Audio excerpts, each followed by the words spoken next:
ওম অখণ্ড সংহিতা বা শ্রী শ্রী স্বামী স্বরূপানন্দ পরমহংস দেবের উপদেশ বাণী সপ্তম খণ্ড।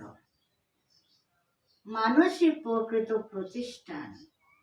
এই বিষয়ে আবশ্যকীয় পরামর্শ দানের পর উপসংহার রূপে শ্রী শ্রী ভবানী বললেন, দেখুন হলধর বাবু,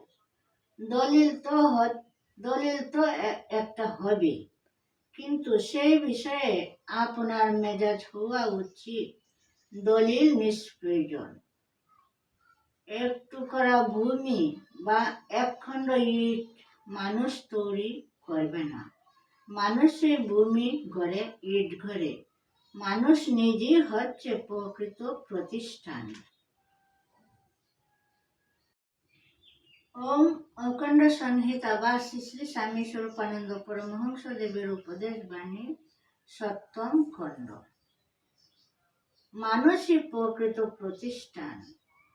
এই বিষয়ে আবশ্যকীয় পরামর্শ দানের পর উপসংহার রূপে শ্রী শ্রী ভবানী বললেন, দেখুন হলধর বাবু,